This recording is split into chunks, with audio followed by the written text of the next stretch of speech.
First of all, just a quick mention over here as a 1-minute trailer. NCSoft released a new trailer for Project M. I've mentioned this game before. It's one of the most cinematic, photorealistic action-adventure, almost visual novel games in the making, kind of in the same style of The Heavy Rain, which is also being built with the use of Unreal Engine 5. The game is now coming to PCs and the next generation of consoles only mid to late 2024.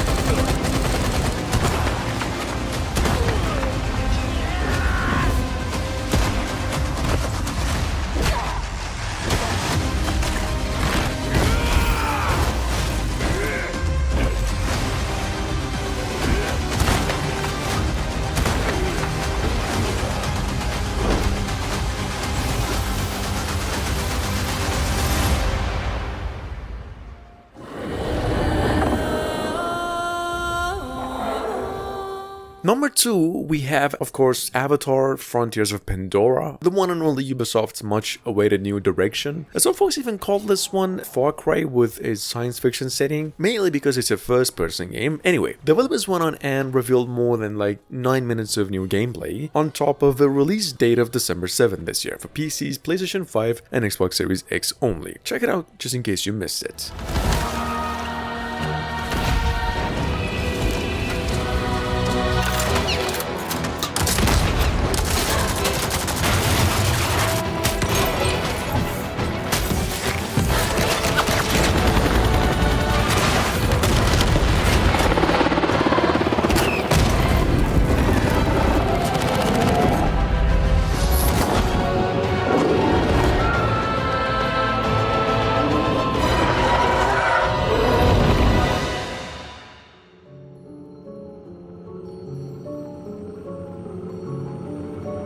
Coming up behind that by THQ Nordics over here, we've got Alone in the Dark. This is the much-awaited reimagining of the first game in the original series released 30 years ago, built from the ground up with the use of Unreal Engine 5, and it's going to be coming to PCs and the next generation of consoles January 16 next year. If you missed it, this is a survival horror classic based off of 1920s South American noir settings. Check it out.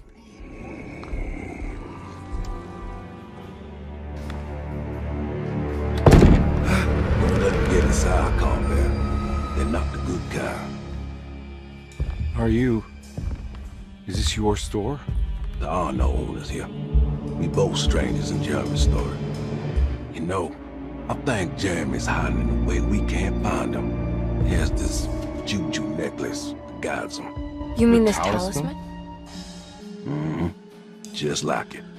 He says it's been protecting him ever since he got it from Miss Jackson down the street. You know where it came from?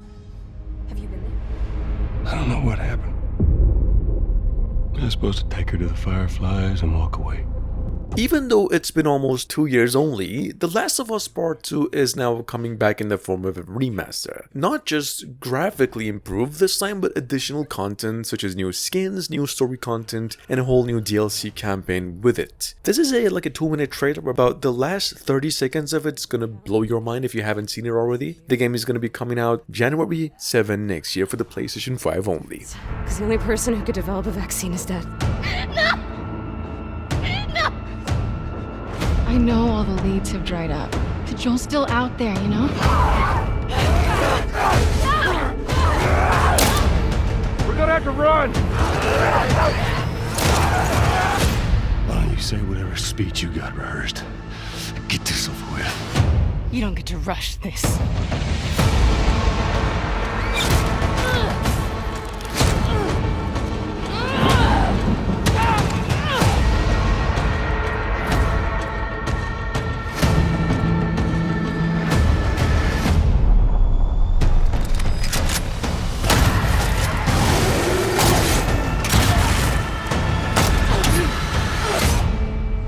Stop this.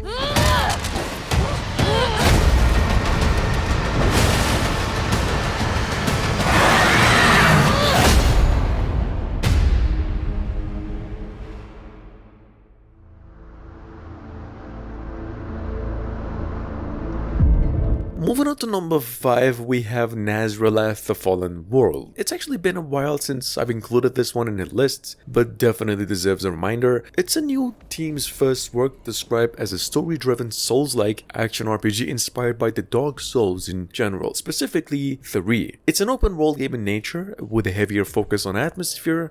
In any case, it's set to be coming to PCs only sometime next year.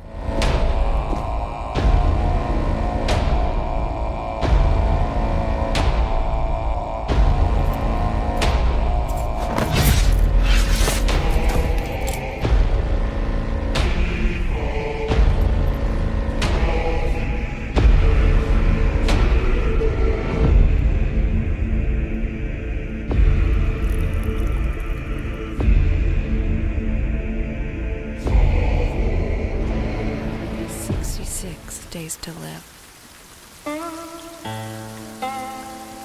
At number 6, from the PlayStation Showcase earlier in the year, this game's trailer was viewed over 3 million times so far. That's insane on the PlayStation's official. Here's just a quick reminder. We've got the game Phantom Blade Zero. This is actually one of the top 5 most insane looking RPG hack and slashers we've come across since Black Myth, with Souls-like combats and a serious looking gameplay with a samurai character. Here's a trailer. The game is coming to PCs and the PlayStation 5 only sometime in 2024. Good escape.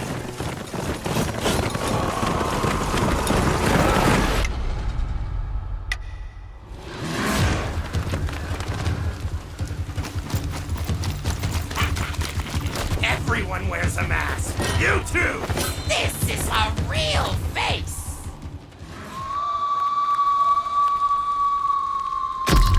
Life to the living, death to the dead.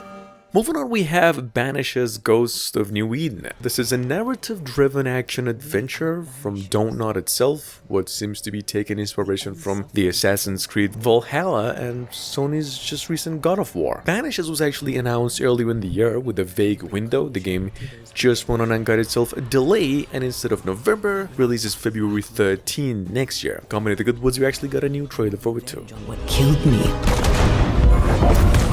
I want to live.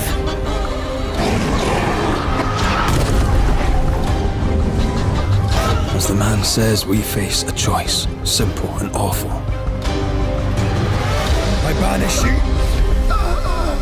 Death to the dead. Do we kill? To be together again.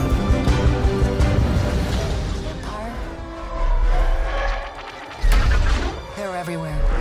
At number 8, it's a game I've mentioned a few months ago last, but it just got an update. Previously rumored to be years off, but now it's going to be coming to PCs and the next generation of consoles mid to late 2024. It's the one open world ever Star Wars game, which is a whole new direction in the series, and the biggest amongst the upcoming Star Wars games, which we've got like more than 5 right now. Anyway, this one easily takes the cake amongst the rest. It's a Ubisoft and Lucasfilms original with Disney for the first time partnering up.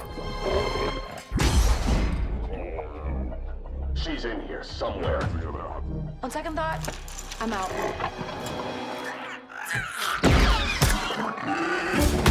There she is.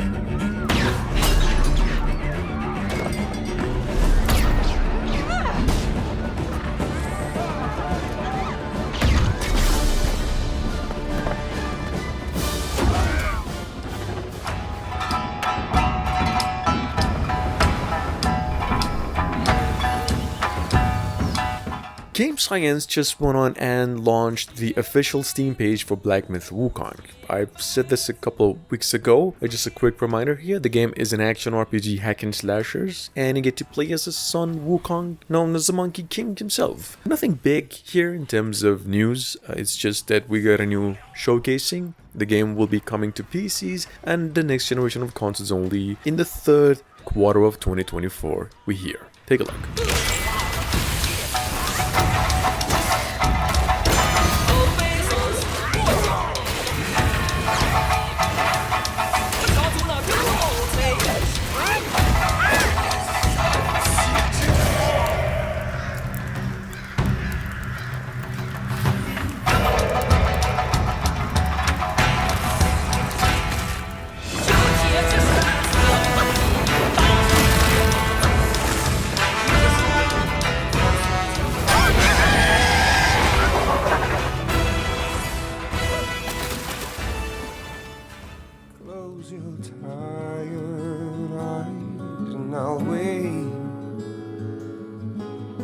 soon I'll see your smile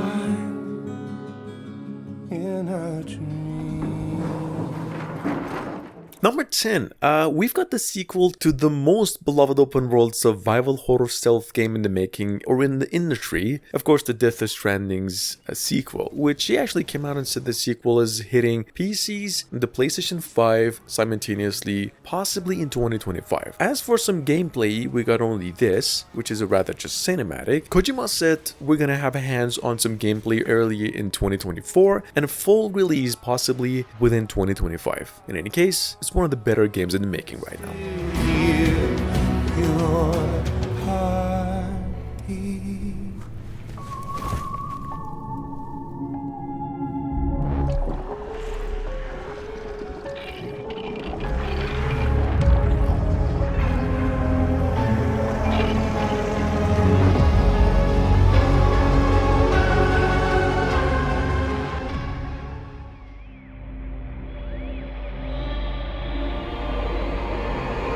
I've just talked about this one the other day as the first work of his developers over here. At number 11, we have Greenfield. This is a story-driven puzzle platform adventure, halfway inspired by the Somerville that was released like a month ago, in which your adventure is about exploring a forgotten island facility and acquire abilities from its lost technologies to unlock a path to its center and reveal whatever mystery there is. This game's said to be coming out early next year.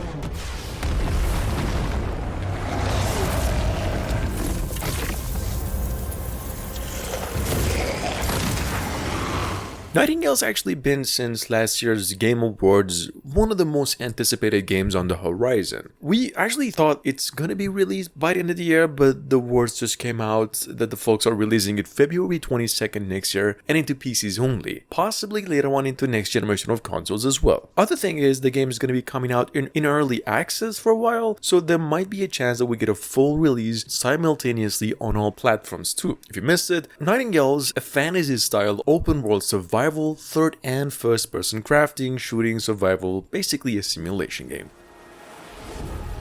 Uncover the secrets of realm cards and venture deeper into the unknown.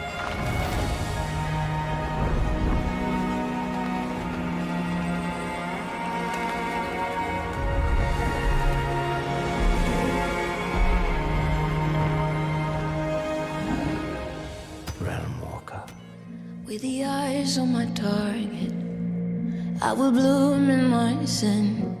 And last but not least, we've got Vampire the Masquerade 2, which recently received a release window of late 2024. I mean, it was supposedly releasing like 3 years ago and already in development for 4 years, which as far as the release window, we finally got one. Anyway, we've only seen some glimpses of gameplay for this one, so for those of you who missed it, here's another one. It's a first-person stealth action RPG, it's a semi-open world game, and this is how it looks after years of being in development already. Take a look.